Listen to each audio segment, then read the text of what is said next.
Today we will see the thermodynamics of galvanic cell. Thermodynamics means energy changes taking place. Thermodynamics conversion of study of conversion of one form of energy into another form. Okay, so this we will study now. Sir recording on है ना? Yes, beta. Thermodynamics of galvanic cells. So this thermodynamics was given by Gibbs energy. अब आपको Gibbs energy का थोड़ा सा initial बता दे. Gibbs energy is a form of energy which accounts for the amount of energy utilized for performing the work. देखिए energy तो एक सिस्टम में बहुत सारी होती है, उसमें से some part of energy actually used to perform the work, and that useful work अगर होता है तो एनर्जी जो कंज्यूम होगी यूजफुल वर्क के लिए उसे कहेंगे Gibbs energy. Gibbs energy accounts for the useful work perform in a system. जैसे जस्ट समझाने के लिए अगर मैं इसको सिंपल तरीके से समझाऊं कि यूजफुल वर्क यानी कैसा होता है. अब आपने अपने टू व्हीलर में 1 लीटर पेट्रोल डाल दिया. That 1 litre of petrol is an energy to that vehicle. अब उस पेट्रोल को बहुत सारी जगह यूटिलाइजेशन होता है, उसमें से आपको यूजफुल वर्क क्या मिलता है? 40 किलोमीटर पर लीटर. तो आपके व्हीकल का जो एवरेज मिला वो आपका यूजफुल वर्क हुआ using that much amount of petrol. वैसे अगर 1 लीटर अगर हम पेट्रोल डालें तो 100% एफिशिएंसी आना चाहिए, बट एफिशिएंसी कितनी मिल रही है आपको? 1 लीटर में 40 के एवरेज से आपको मिल रहा है. तो 40 किलोमीटर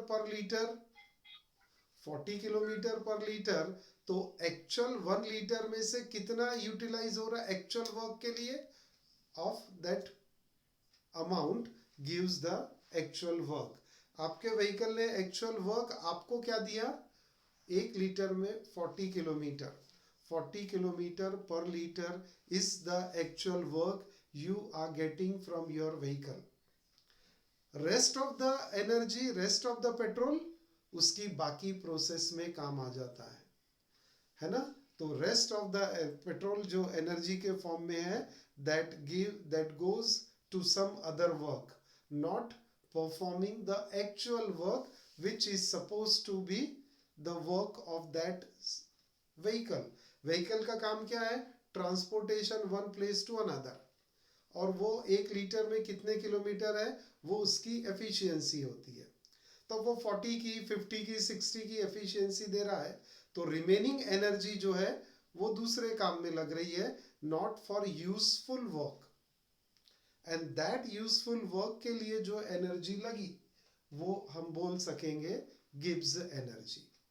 जैसे एक enthalpy is also a term use for energy. Enthalpy of a system, delta H जो लिखते हैं, चेंज इन एंथैल्पी, तो वो भी एनर्जी को ही डिनोट करता है. उसी में एक नया टर्म आ गया गिब्स एनर्जी. तो Gibbs energy accounts for the useful work which actually takes place. बस इतना याद रखें. अभी हम थर्मोडायनामिक्स चैप्टर पढ़ाएंगे तो वहां ये गिब्स एनर्जी का और थोड़ा डिस्कशन ज्यादा होगा. तो अब हम क्या पढ़ने वाले हैं? Gibbs energy of cell reactions and cell potential. कि सेल रिएक्शन में गिब्स एनर्जी, अब गैल्वेनिक सेल है उसमें गिब्स एनर्जी यानी एक्चुअल एनर्जी यूजफुल वर्क के लिए कितने काम आ रही, एक बात. और दूसरा सेल पोटेंशियल में गिब्स एनर्जी का क्या रोल है, that is the other aspect which we will see. Okay, तो सेल रिएक्शन में गिब्स एनर्जी चेंजेस और सेल पोटेंशियल में गिब्स एनर्जी चेंजेस. तो चलिए यहाँ बोर्ड पे आप फोकस करेंगे. आपके नोट्स में बेटा ये सब लिखा हुआ है, मैंने आपसे कहा था कि नोट्स को डाउनलोड करेंगे और notes textbook pen pencil लेके बैठेंगे और अपने नोट्स कंप्लीट करते जाएंगे जहाँ जहाँ फिल इन द ब्लैंक है। तो जैसे ये सेंटेंस तो लिखा ही रहेगा, है ना, गिव्स एनर्जी वाला, कि गिव्स एनर्जी चेंज में क्या लिखते हैं हम, the electrical work done in a galvanic cell, the electrical work done in a galvanic cell or voltaic cell is the electricity passed through it multiplied by cell potential. Electrical work done in a galvanic cell is equal to the amount of charge passed or electricity. Charge बोलिए या electricity, amount of charge passed into cell potential. अब cell potential तो ई cell से denote करते हैं हम, सही है। तो अमाउंट ऑफ चार्ज पास, अब अमाउंट ऑफ चार्ज पास यानी how many moles of electrons are passed, how many moles of electrons are passed, और वो क्या है, charge passed is equal to n into F. N is what, number of moles of electron, और एक electron पे 1 mole of electron पे कितना charge होता है, 1 फैराडे। देखिए मैं फिर से बोलता हूं, charge passed is equal to n into F. F is 1 faraday of charge, तो और n is what, number of moles of electron. जैसे हमने रिएक्शन इतनी सारी पढ़े, Zn2 positive plus 2 electron will give Zn solid. Cu2 positive plus 2 electron gives Cu solid. तो ये इतनी reduction reaction Ag plus 1 electron will give Ag solid. तो number of electrons n is number of moles of electrons actually passed, और एक मोल electron का charge कितना होता है, 1 फैराडे, और 1 फैराडे यानी कितना कूलम, 96500 कूलम होता है। ठीक है, 1 faraday is equal to 96500 coulomb. तो 1 mole of electron, charge of 1 mole of electron is 1 faraday. तो ये नंबर ऑफ मोल्स है, और कितने चार्ज है एक मोल ऑफ इलेक्ट्रॉन का, 96500। Therefore charge passed is equal to n into f.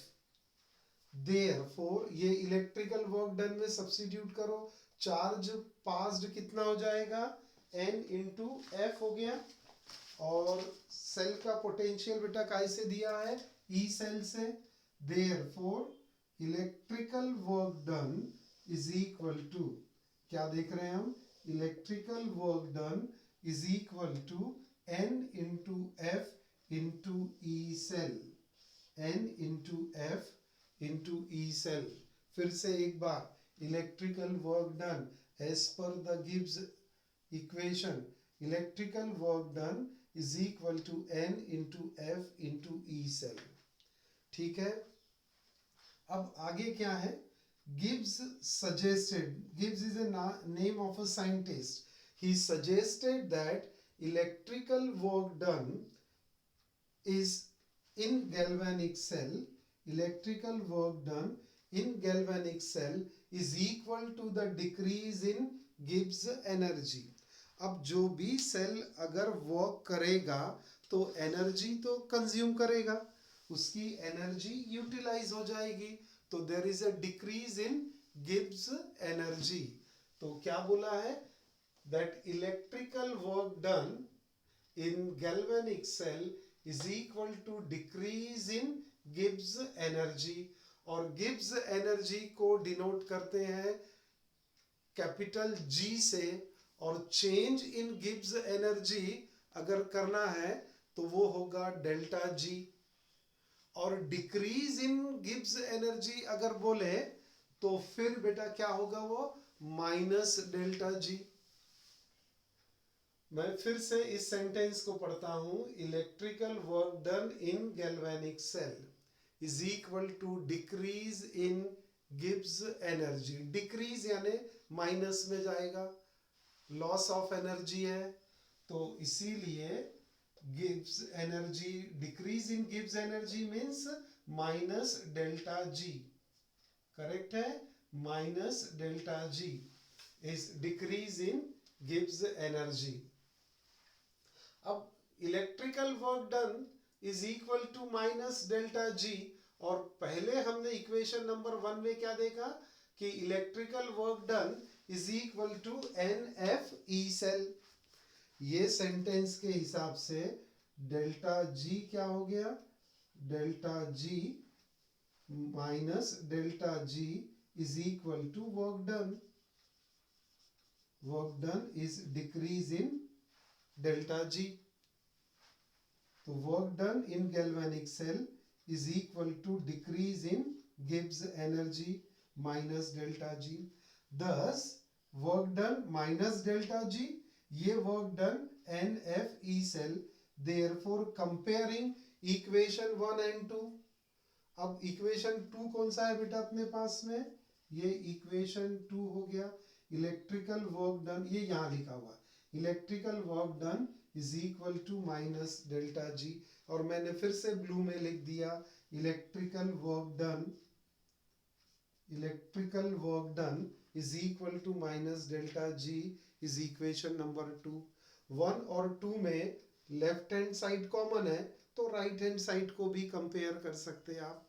तो क्या इक्वेशन मिलेगा, minus delta G is equal to N F E cell, और माइनस साइन का साइड चेंज कर सकती दिया आपने, या माइनस से मल्टीप्लाई कर दिया दोनों साइड में, तो इक्वेशन नंबर 4 दिख रहा है आपको, what it is, delta G is equal to minus n F E cell, delta G is equal to minus n F E cell.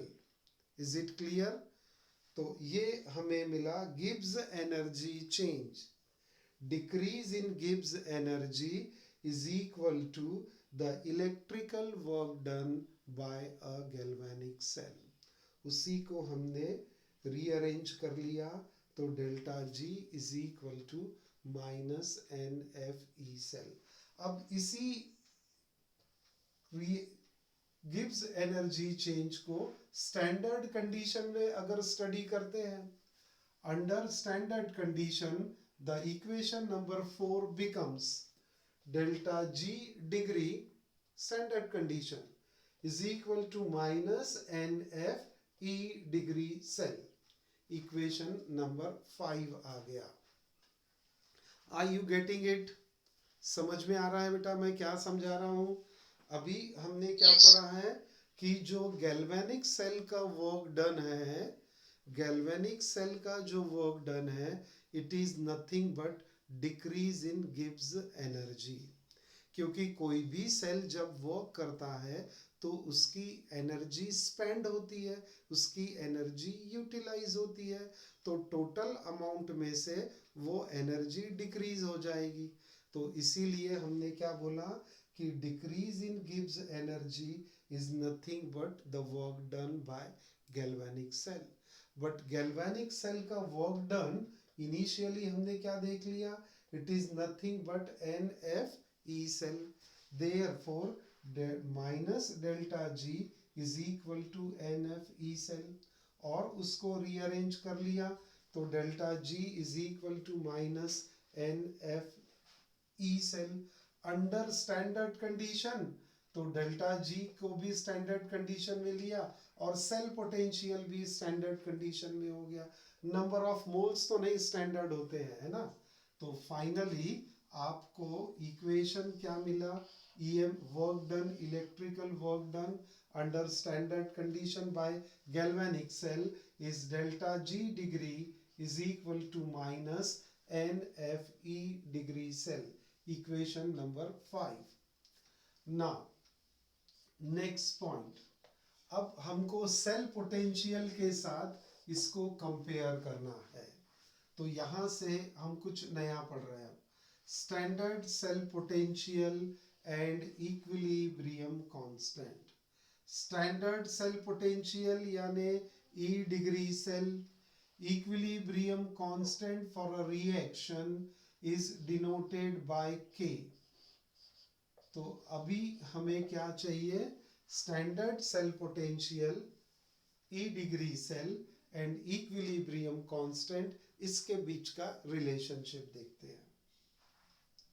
We know that under standard condition minus delta G degree is equal to NFE degree cell.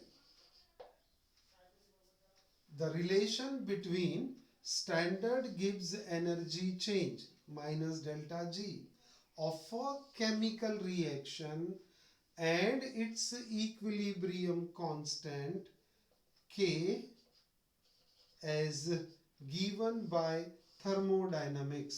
अब ये thermodynamics से straight way equation लिया है, आपको हम बाद में पढ़ा देंगे।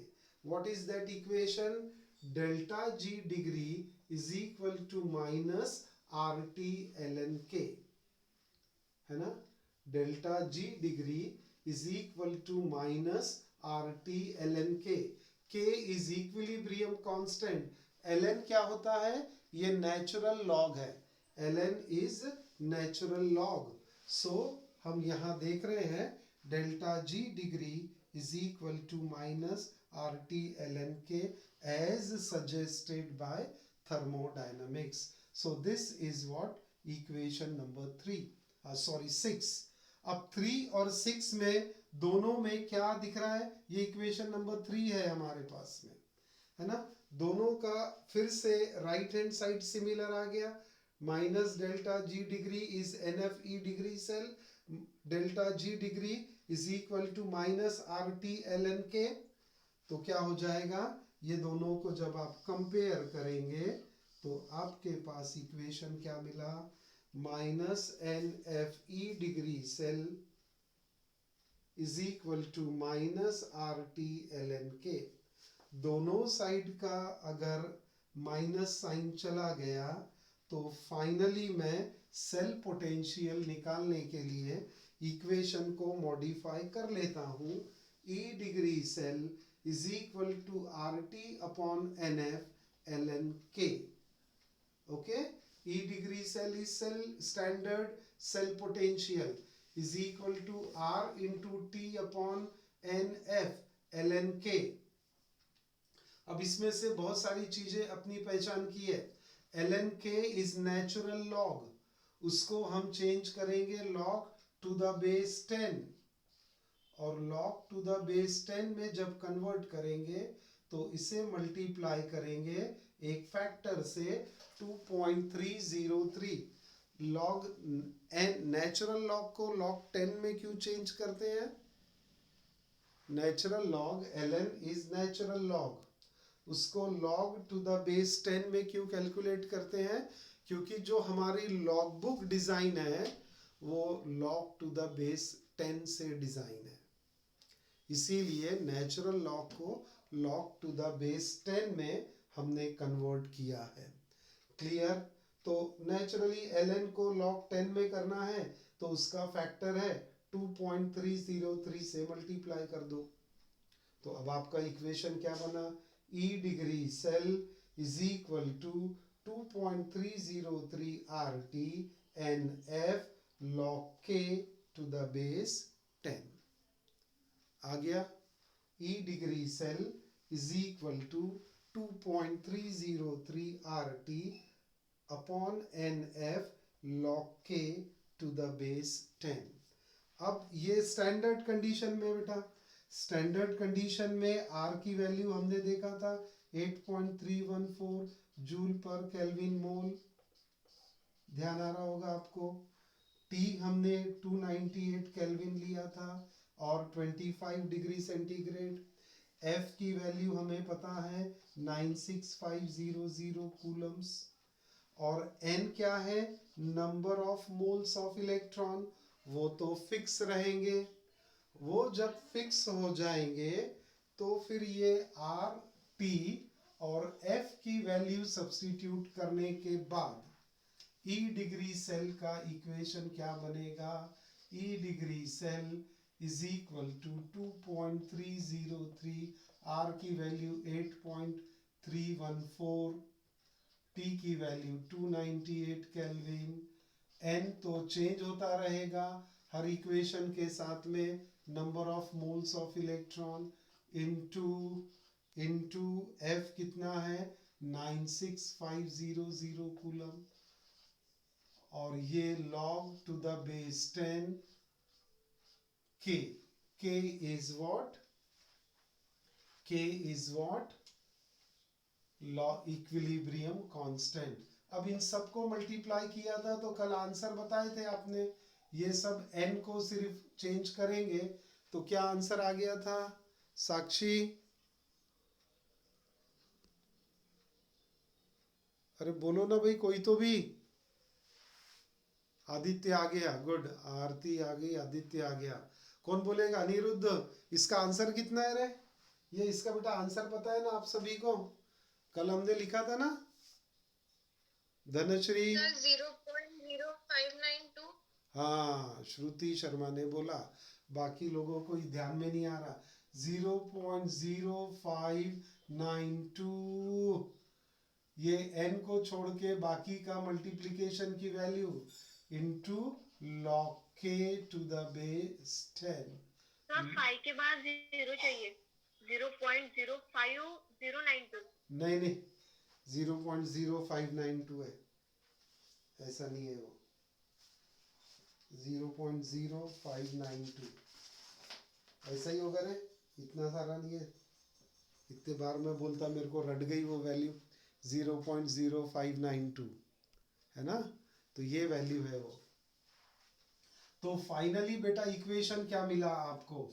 सेल पोटेंशियल के लिए इक्वेशन आ गया, ये देखो यहाँ जो चमक रहा है बिजली के जैसा, E degree cell is equal to 0.0592 upon n log k, तो गिव्स energy of cell reactions and cell potential के लिए आपको final equation cell potential as per the Gibbs energy and equilibrium constant, इसका relationship standard cell potential and equilibrium constant ना, standard cell potential and equilibrium constant का equation वाला final equation क्या दिख रहा है? E degree cell is equal to 0.0592 upon n into log k to the base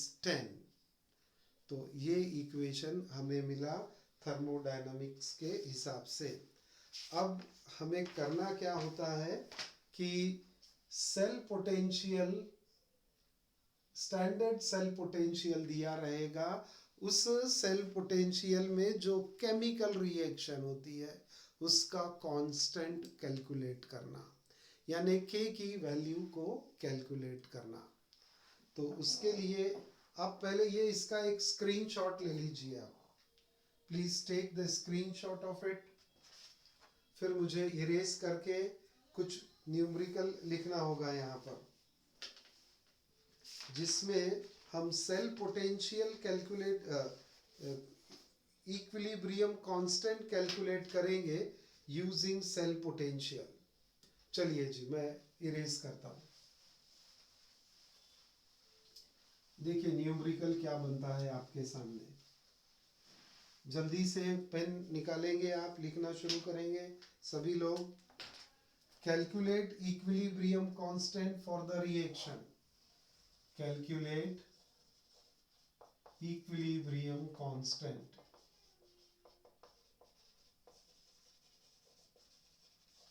for the reaction। अब reaction क्या है ये देख लो आप। अनिरुद्ध टाइम कितना है बेटा? Na solid sir 10 minutes. हाँ हो जाएगा, plus twice Ag positive will give Na2 plus twice Ag solid, at 298 Kelvin. E degree निकल दिया हुआ है -0.25 volts and E degree Ag दिया हुआ है 0.799 volts. 0.799 volts.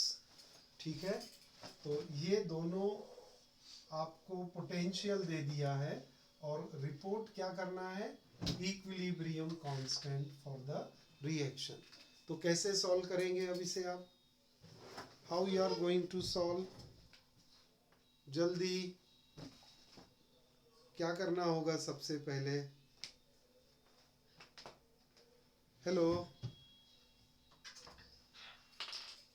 अरे कोई भी नहीं बोल रहा है क्या, सो गए क्या सब लोग, चिल्लाना पड़ेगा मुझे. Arya,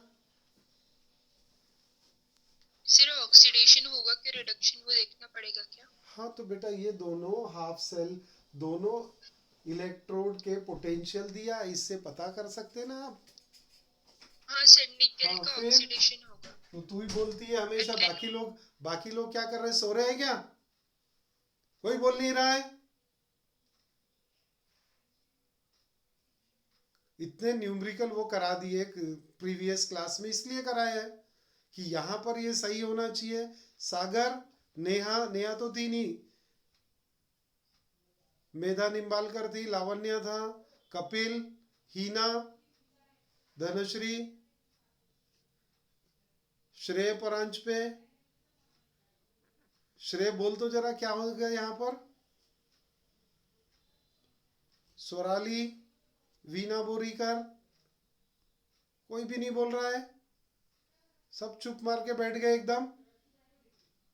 So Ni solid gives Ni2 नहीं, पहले मुझे बताओ, ये दोनों पोटेंशियल में से ऑक्सीडेशन रिडक्शन आप यहाँ से भी पता कर सकते हो, 11th में पढ़ा था, जहां पर ऑक्सीडेशन नंबर इंक्रीज हो रहा वो ऑक्सीडेशन रिएक्शन, जहां ऑक्सीडेशन नंबर कम हो रहा वो रिडक्शन रिएक्शन. वैल्यू नहीं भी दिया रहा, इक्वेशन अगर रहा तो आप बता सकते हो मुझे. यहाँ तो वैल्यू दिया हुआ है, जिसकी कम रहेगी वैल्यू उसका ऑक्सीडेशन, जिसकी ज्यादा वैल्यू रही उसका रिडक्शन. तो ये आपका राइट हैंड इलेक्ट्रोड होगा, हाइयर पोटेंशियल, ये lower potential, left hand electrode. E degree cell is equal to E degree R H E minus E degree L H E. ये पता है ना हमको, ये कैथोड है आर एच ई और ये एनोड है.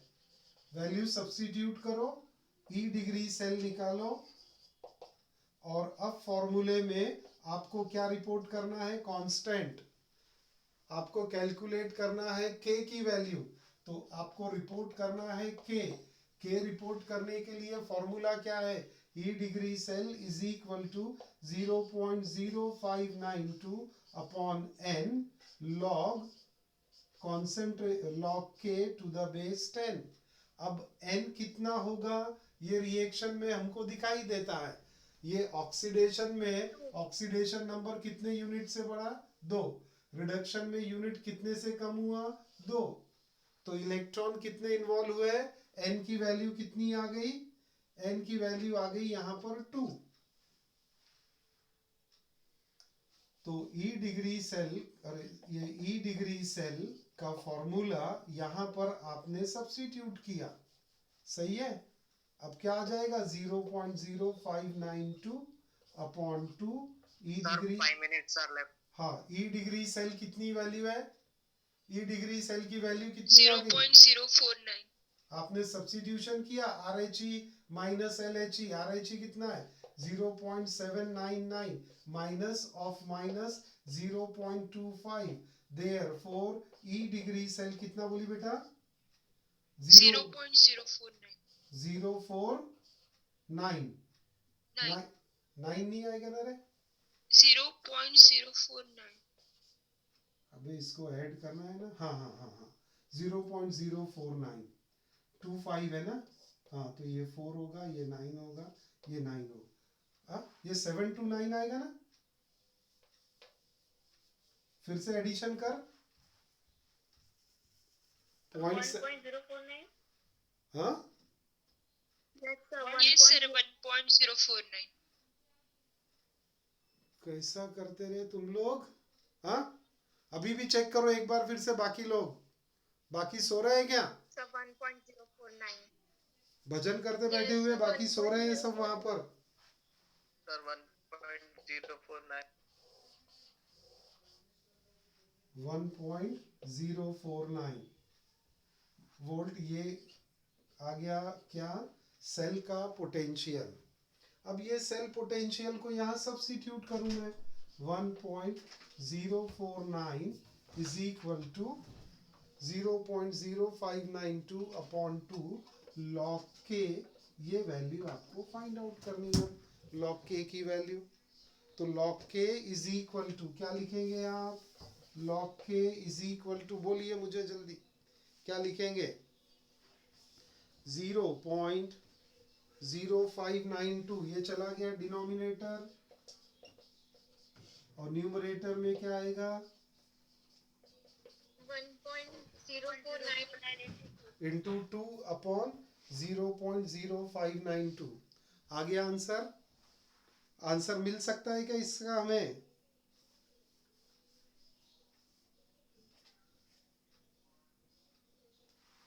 ओके तो इसका फाइनल आंसर अभी लॉग है नहीं मेरे पास में, आपके पास भी लॉग वैल्यू नहीं होगी, तो ये k का आंसर जो मिलेगा आपको वो आएगा 2.754 इंटू 10⁻35। बाप रे बहुत बड़ी वैल्यू होगी ये तो। k इज इक्वल टू, ये बराबर हो गया ना, इतना इधर मल्टीप्लीकेशन, ये denominator. Okay log k is equal to this much. तो फाइनल आंसर आप लिख लो, और इसे log से सॉल्व करने का हम आपको टेक्निक 2 minutes are left. हाँ बेटा चलो, बस आज के लिए इतना ही रखते हैं, कल कुछ इससे आगे पढ़ेंगे हम लोग। एंड इफ पॉसिबल मैं सर संडे मेरा को आंसर एक, अलग आ रहा है. हाँ हाँ जी, मेरा आंसर अलग आ रहा है सर. नहीं इतना ही आना चाहिए, अलग अलग नहीं आएगा। तो इतना ही, क्या बोलते हैं, 35.439 आ रहा. 35 पॉइंट, हाँ ठीक है ना, 439. हाँ ठीक है वो